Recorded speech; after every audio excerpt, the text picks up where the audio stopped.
Everyone, welcome to this video. आज इस video में हम करेंगे एनसीईआरटी क्लास 6 का हिस्ट्री का second chapter from hunting gathering to growing food कि किस तरह से मनुष्य जो है खेत करते करते फसल उगाने तक पहुंचा। तो ये चैप्टर जो शुरू होता है स्टूडेंट्स, ये तुषार की ट्रेन जर्नी से स्टार्ट होता है। So let's start the chapter. Tushar was going to Delhi to Chennai for his cousin's wedding. Tushar जो है वो दिल्ली से चेन्नई जाता है अपने कज़न की शादी के लिए। They were travelling by train and he had managed to squeeze into the window seats, his nose glued to the glass plane. कि हम कहें कि सौभाग्य से उसे वो लोग जो हैं ट्रेन से जा रहे थे और ट्रेन से यात्रा कर रहे थे और उसे जो है सफलतापूर्वक हम कहें कि खिड़की की सीट मिल गई, जिससे वो आसानी से बाहर के दृश्य देख सकता था। As he watch trees and houses fly past, his uncle tapped his shoulder and sat. जैसे ही वो खिड़की से बाहर पेड़ पौधे सब चीज़ों को घरों को देख रहा था, तो उसके अंकल जो होते हैं वो उसकी पीठ को टैप करते हैं, थपथपाते हैं। Do you know that trains were first used about 150 years ago. क्या तुम जानते हो कि सबसे पहले ट्रेन जो है 150 साल पहले शुरू हुई थी। And that people began using buses a few decades later. और उसके कुछ दशकों बाद बसेस शुरू हुई थी जिनसे लोग जो है यात्रा करते हैं। तुषार वॉन्डर, तुषार को आश्चर्य हुआ।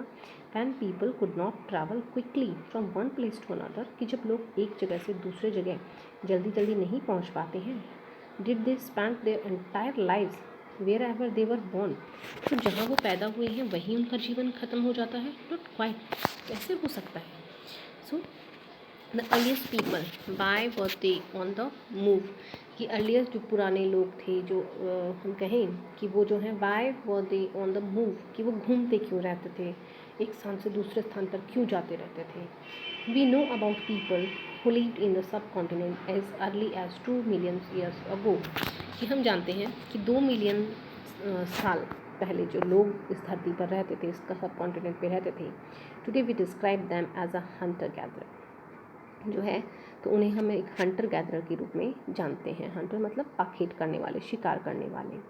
The name comes from the way in which they got their food. ये नाम इस तरह से आया है जिस तरीके से वो अपना भोजन प्राप्त करते थे। Generally they hunted wild animals, जंगली जानवरों का वो शिकार करते थे। कॉट फिश, मछलियाँ पकड़ते थे, बर्ड्स पकड़ते थे। Gathered food, fruits, roots, nuts, seeds, leaves, stalks and eggs. और वो इकट्ठा करते थे फल, जड़ें, नट्स होते थे, बीज होते थे, पत्तियाँ होते थे, और जितने भी अंडे या जो भी उनको खाद्य सामग्री जंगलों में मिलती थी। Hunter gatherers move from one place to place, कि ये जो हंटर गैदरर्स होते थे, शिकारी होते थे, ये एक जगह से दूसरी जगह पे घूमते रहते थे। There are many reasons for this, इसके बहुत सारे कारण हो सकते हैं कि वो एक जगह से दूसरी जगह क्यों घूमते रहते थे। First, if they had stay at one place for a long time, कि अगर सबसे पहला कारण हम देखें तो अगर वो एक ही स्थान पे बहुत लंबे समय तक अगर रहते हैं, they would have eaten up all the available plant and animal resources. तो जहाँ वहाँ पे जितने भी जंगल में जो उनको खाने के लिए जो चीज़ें मिलती थी वो फिनिश कर देते थे, और जितने भी एनिमल रिसोर्सेज जानवर वहाँ होते थे उनको भी वो खा लेते थे। Therefore they would have to go to elsewhere in search of food, फिर उन्हें खाने की तलाश में दूसरी जगह जाना पड़ता था। सेकेंड, अगर हम कहें कि animals move from one place to another place, इस तरह से जानवर एक जगह से दूसरे स्थान पर जाते रहते हैं, either in search of smaller prey और in case of deer and white cattle in search of grass and leaves, कि बड़े जानवर जो हैं वो छोटे जानवरों की तलाश में जाते हैं, या हम कहें कि जैसे कि डियर हैं, कैटल हैं, जानवर हिरन हैं, गाय भैंस हैं, वो घास फूस खाने के लिए एक स्थान से दूसरे स्थान पर जाते हैं। That is why those who hunted them, जो उनका शिकार करते हैं उन्हें उनके मूवमेंट्स को क्या करना पड़ेगा, फॉलो करना पड़ेगा, उनको उन जानवरों के पीछे जाना पड़ेगा। और अगर हम रीज़न दें कि लोग जो है एक जगह से दूसरी जगह क्यों जाते थे, तो इसमें हम कहेंगे कि प्लांट्स एंड ट्रीज या फ्रूट्स इन डिफरेंट सीजन, कि पेड़ और पौधे जो होते हैं उनमें फ्रूट्स जो होते हैं, फल जो होते हैं, वो अलग अलग मौसम में लगते हैं। So people may have moved from one season two season in search of different kinds of plant, तो लोग क्या करते थे कि एक जंगल से दूसरे जंगल पे या एक स्थान से दूसरे स्थान पर जो है सीजन्स के अकॉर्डिंग मूव करते थे, ताकि उनको फल वगैरह जो है वो आसानी से मिल जाए। चौथा कारण अगर हम बोलें तो पीपल, प्लांट्स एंड एनिमल्स, मनुष्य, पेड़ पौधे और जानवर नीड वाटर टू सर्वाइव, उनको पानी की ज़रूरत होती है जीवित रहने के लिए। Water is found in lakes, streams and rivers. और पानी कहाँ मिलेगा? झरनों में मिलेगा, तालाब में मिलेगा या नदियों में मिलेगा। While many rivers and lakes are perennial with water throughout the year, कुछ नदियाँ और झीलें होती हैं जिनमें वर्ष भर पानी रहता है। Others are seasonal, कुछ होती हैं जो कि सीजनल होती हैं, बारिश के मौसम में ही उनमें पानी होता है। People living on their banks, लोग इनके किनारों पे रहते थे। would have had to go in search of water during the dry seasons, winter and summer। तो लोग जैसे ही गर्मी का मौसम आता था या सर्दी का मौसम आता तो पानी की तलाश में इधर उधर दूसरे क्षेत्रों में निकल जाते थे। How do we know about these peoples, इन लोगों के बारे में हमें जानकारी कैसे मिलती है? Archaeologists have found some of the things hunter gatherer made and use, कि आर्कोलॉजिस्ट जो हैं उनको ऐसी बहुत सी चीज़ें मिली हैं जिनको जो आखेट करने वाले जो लोग होते थे वो बनाते थे और उनका इस्तेमाल करते थे। इट इज़ लाइकली, ये बिल्कुल वैसे ही है, that people made and use tools of stone, would and bone, कि जैसे हम कहें कि जब मनुष्य टूल्स बनाता था पत्थर से, लकड़ी से या हड्डियों से, of which stone tools have survived best, जो कि लंबे समय तक इनके जो टूल्स होते थे ये चलते थे। Some of these stone tools were use to cut meat, इनमें से कुछ जो पत्थर के बने हुए जो टूल्स होते थे उसको मीट को काटने के लिए काम आते थे, कुछ बोन को काटने के लिए काम आते थे। फिर स्क्रैप बाग, जो पेड़ से बनाते थे हथियार, वो भी इनके काम आते थे। एंड हाइड्स, एनिमल स्किन्स, जिनको ये एनिमल स्किन्स को भी यूज़ करते थे। Chop fruit and roots, fruit काटने के लिए, लकड़ी काटने के लिए, जड़ों को काटने के लिए इस्तेमाल करते थे। Some may have been attached to handle of bones, कुछ में जो है हम कहें कि बोन का हैंडल भी इन्होंने लगाया हुआ है। और wood to make spear and arrow for hunting, जिसको कि ये हम कहें कि धनुष की तरह ये इस्तेमाल करते थे हंटिंग करने के लिए, शिकार करने के लिए। Other tools were use to chop woods, कुछ हथियार जो है हम कहें कि लकड़ी काटने के लिए भी काम करते थे। Which was use as a firewood, जो कि उस लकड़ी का ये जलाने में इस्तेमाल करते थे। Wood was also use to make huts and tools, लकड़ी जो है उसका घर बनाने के लिए और टूल्स बनाने के लिए भी ये इस्तेमाल करते थे। ये यहाँ पे दिखाया गया है कि किस तरह से ये इन टूल्स को यूज़ कर रहे हैं। Choosing a place to live, रहने के लिए स्थान सेलेक्ट करना या उसका निर्धारण करना।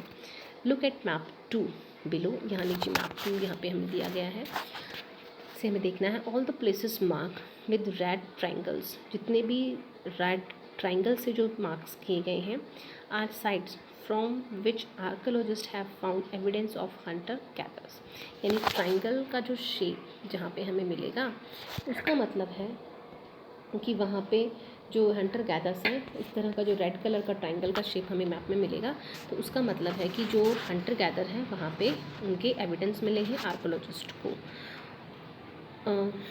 Gathers live in many more places, बहुत सारी जगह पे ये लोग पाए गए हैं। Only some are shown on the map, यहाँ पे कुछ ही जो हैं इस मैप में हमें दिए गए हैं। Many sites were located near source of water, कुछ जो साइट्स हैं वो पानी के सोर्स जहाँ पाए गए हैं वहाँ पे भी बताए गए हैं, such as rivers and lakes. तो यहाँ पे ट्राइंगल जो है हम ढूंढते हैं, तो एक तो ये हमें यहाँ पे दिया हुआ है, फिर यहाँ पे है, यहाँ पे है, ठीक है। तो ये जो प्लेसेस हैं यहाँ पे इनके जो एविडेंस है वो हम कहीं पाए गए हैं। एज स्टोन टूल्स वर इम्पॉर्टेंट, जैसे कि पत्थर के बने हुए जो हथियार थे वो बहुत महत्वपूर्ण थे। People tried to find places where good quality stones were easily available, तो ये जो लोग थे ये ऐसे पत्थरों की तलाश करते थे, ऐसी जगहों की तलाश करते थे जहाँ पे इन्हें आसानी से अच्छी क्वालिटी के जो पत्थर हैं वो मिले, जो कि लॉन्ग टर्म चलें और उनके हथियार जो बनाए वो भी लंबे समय तक टिकें। Rock paintings that what they tell us, कि जो रॉक पेंटिंग होती हैं, जो चट्टानों में बनी हुई पेंटिंग्स हैं वो हमें क्या बताती हैं। यहाँ पे एक पिक्चर दी गई है, एक हिरन आगे भाग रहा है, एक आदमी उसके पीछे है। अ painting from a rock shelter describe the painting, यहाँ पे इस पेंटिंग को डिस्क्राइब किया गया है कि इस पेंटिंग में ये उसको पकड़ने की कोशिश कर रहा है। मैनी ऑफ द केव्स, कई सारी गुफाओं में, in which these early people lived have paintings of wall, कि जिन गुफा में ये अर्ली लोग जो थे ये रहते थे, वहाँ पे इन्होंने काफ़ी सारी पेंटिंग्स जो हैं वो दीवारों पे बनाई हैं। Some of the best examples are from Madhya Pradesh and southern Uttar Pradesh. और इसके जो अच्छे उदाहरण हैं वो हम कहें कि मध्य प्रदेश की गुफाओं में और उत्तर प्रदेश में मिलते हैं। These painting show wild animals, इनमें जो है जंगली जानवर दिखाए गए हैं, drawn with great accuracy and skill, ये बहुत ही निपुणता और कुशलता के साथ में इन जानवरों को यहाँ पे उकेरा गया है, इनकी ड्राइंग्स यहाँ पे बनाई गई हैं। अब यहाँ पे है हमारा sites. Sites are places, sites ऐसी जगह होती हैं where are remains of things, जहाँ पे चीज़ें होती हैं जैसे कि टूल्स हैं, पॉट्स हैं, बिल्डिंग्स हैं, जो इनके अवशेष मिलते हैं, आर फाउंड, जहाँ पे पाए गए हैं। दीज वर मेड, इनको बनाया गया, used and left behind by people, लोगों ने इनको बनाया, इनका इस्तेमाल किया और यहाँ पे उनको वो छोड़ गए। दीज में be found on the surface of the earth, ये कई बार हमें धरती के ऊपर भी मिलती हैं, बिरिड अंडर द अर्थ, कई बार धरती के अंदर भी मिलती हैं, और sometimes even under water, और कई बार पानी के अंदर भी हमें ये मिलती हैं। You will learn more about different sites in that chapter, अगले कुछ चैप्टर्स में आप इन साइट्स के बारे में और भी पढ़ेंगे। सो आगे जो है हम इसका नेक्स्ट टॉपिक जो है अपने नेक्स्ट वीडियो में लेंगे। आज के लिए इतना ही। Now thank you for watching this video. Have a nice day.